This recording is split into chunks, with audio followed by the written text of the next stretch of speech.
Hello అందరికీ, welcome to our channel. So ఈరోజు topic వచ్చేసి నిజాం కాలంలో ఏర్పడినటువంటి సంస్థలు అలాగే పార్టీలు ఏంటో చూద్దాం. సో ఫస్ట్ వచ్చేసి మజ్లిస్ ఇత్తెహాదుల్ ముస్లిమీన్.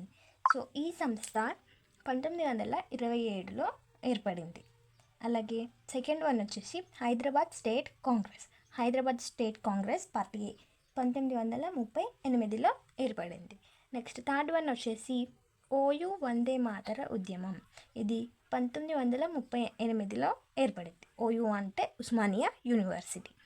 సో ఫస్ట్ మజ్లిస్ ఇత్తెహాదుల్ ముస్లిమీన్ గురించి చూద్దాం. సో ఇది మనకి చూస్తేనే టాపిక్లోనే ఉంటుంది, హెడ్డింగ్లోనే.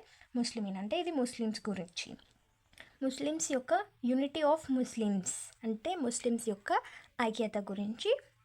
అలాగే ఎడ్యుకేషన్ ఇంప్రూవ్మెంట్, ముస్లిమ్స్ యొక్క ఎడ్యుకేషన్ ఏదైతే ఉందో, విద్య ఏదైతే ఉందో అది మరింత మెరుగుపరచాలనే ఉద్దేశంతో ఈ పార్టీ స్థాపించబడింది. అలాగే ఎకానమీ అంటే డబ్బుల పరంగా కూడా.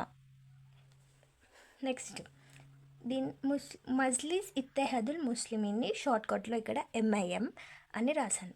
ఇది 1927 నవంబర్ 9 రోజున ఏర్పడడం జరిగింది. నెక్స్ట్ అలాగే స్థాపకుడు, ఈ పార్టీ స్థాపకుడు ఎవరంటే MD నవాజ్ ఖాన్ అంటే మొహమ్మద్ నవాజ్ ఖాన్.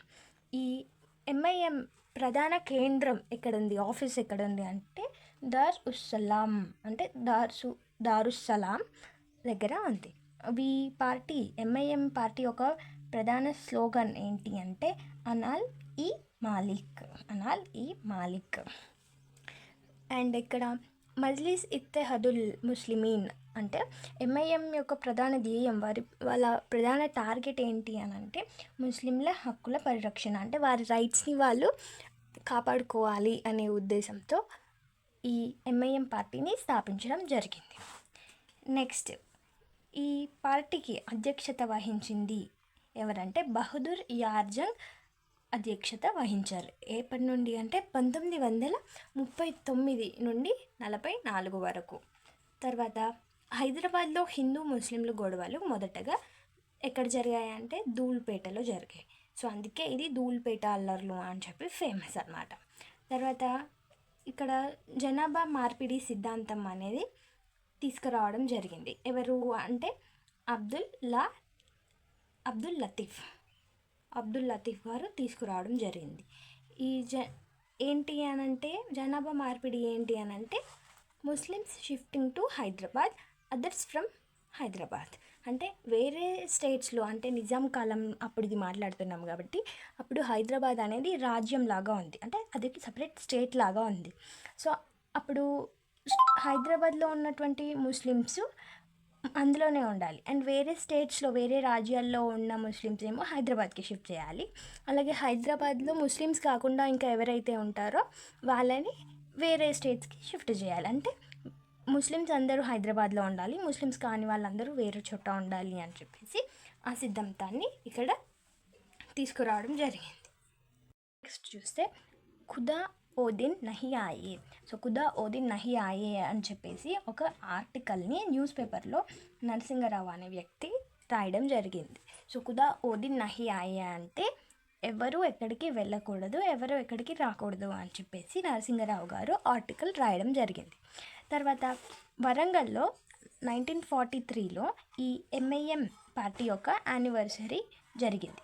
ఆ యానివర్సరీలో బహదూర్ యార్జంగ్ అనే వ్యక్తి, ఇతను అధ్యక్షత వహించారు అని చెప్పాము కదా. సో MIM పార్టీ యొక్క అధ్యక్షుడు ఎవరైతే ఉన్నారో ఇతను ఈ MIM యానివర్సరీలో ఆ సభలో హైదరాబాద్ రాజ్యం నిజాం సొత్తు కాదు, ముస్లిం ప్రజల ఆస్తి అనే వ్యాఖ్య చేశారు. అంటే ఈ హైదరాబాద్ స్టేట్ అనేది నిజాంస్కి సొత్తు కాదు, ఇది ముస్లిం ప్రజల ఆస్తి అని చెప్పేసి ఆయన వ్యాఖ్యించారు. సో నెక్స్ట్ రజాకార్ల వ్యవస్థ. ఇది ఎప్పుడు మొదలైందంటే 1940లో స్టార్ట్ అయింది. సో రజాకార్ల వ్యవస్థ అసలు ఏంటి అనేది చూద్దాం. సో బహదూర్ యార్జంగ్ అంటే తను MIM నుంచి అధ్యక్షత వహించారు. ఈ రజాకార్లు అంటే ఎవరు అని అంటే స్వచ్ఛంద సేవకులు, అంటే నార్మల్గా సొసైటీ కోసం వర్క్ చేసేవాళ్ళు. ఉర్దూలో రజాకార్లు. నెక్స్ట్ రజాకార్లు ఉంటారు కదా, సో అట్లా 30 రజాకార్స్, 30 మంది రజాకార్లకు హెడ్ వచ్చేసి సలార్ అనే వ్యక్తి హెడ్. సో ఈ రజాకార్ల యూనిఫామ్ ఏంటి అంటే కాకి చొక్కా, పాయింట్, నల్ల టోపీ. సో బ్లాక్ టోపీ, కాకి చొక్కా, అలాగే పాయింట్ ఈ రజాకార్ల యొక్క యూనిఫామ్. సో వాళ్ళకి కామన్గా ఒక ఐడెంటిటీ అనేది ఉండాలి కాబట్టి వాళ్ళు ఈ యూనిఫామ్ అనేది మెయింటైన్ చేసేవారు. ఇంకో ఇన్సిడెంట్ గురించి చూద్దాం, పరకాల మారణ హోమం. సో పరకాల మారణ హోమం అనే ఇన్సిడెంట్ ఏంటి అసలు అనేది చూద్దాం. సో పరకాల అని మెన్షన్ చేసింది ఆల్రెడీ కాబట్టి పరకాల కరీంనగర్లో ఇన్సిడెంట్ జరిగింది. సో హైదరాబాద్ స్టేట్ కాంగ్రెస్ జెండా దినోత్సవం. సో హైదరాబాద్ స్టేట్ కాంగ్రెస్ అనేది జెండా దినోత్సవం జరగాలి అని చెప్పేసి 1947 సెప్టెంబర్ 2 రోజు ఆ రోజు జరిగింది. ఇక్కడ హైదరాబాద్లో, అంటే హైదరాబాద్ మొత్తంలో త్రూఅవుట్ హైదరాబాద్లో దినోత్సవం జరిగింది. ఆ దినోత్సవంకి 30 గ్రామాల ప్రజలు, సో ఆ జెండా దినోత్సవంలో 30 గ్రామాల ప్రజలు పాల్గొనడం జరిగింది. తర్వాత ఈ ఊరేగింపు మొత్తం ఎక్కడ అంటే పరకాలలో జరిగింది.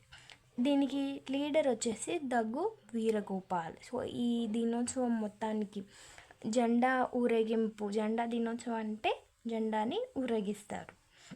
సో హైదరాబాద్ స్టేట్ కాంగ్రెస్ ఈ జెండా దినోత్సవం జరిపింది కాబట్టి దానికి లీడర్ వచ్చేసి దగ్గు వీరగోపాల్. సో దగ్గు వీరగోపాల్ గారు దానికి హెడ్. తర్వాత ఈ ఊరేగింపు జరుగుతున్నప్పుడు Nizam police and Razakars attacked and killed.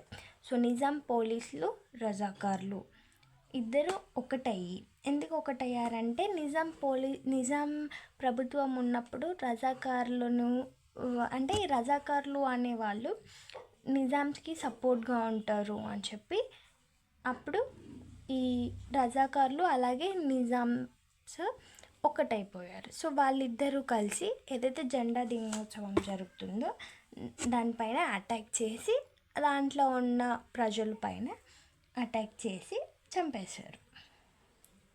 So Jallian వాల్బాగ్ అంటే ఈ ఇన్సిడెంట్ సేమ్ అలాగే 1947లో ఈ పరకాల ఇన్సిడెంట్ అయింది. ఈ జలియన్ వాల్బాగ్ అనే ఇన్సిడెంట్ 1919లో అయింది. సో రెండు సేమ్గా ఉన్నాయి. ఈ వాలాబాగ్ ఇన్సిడెంట్లో జరిగినట్టుగానే ఈ పరకాల ఇన్సిడెంట్ కూడా జరిగింది.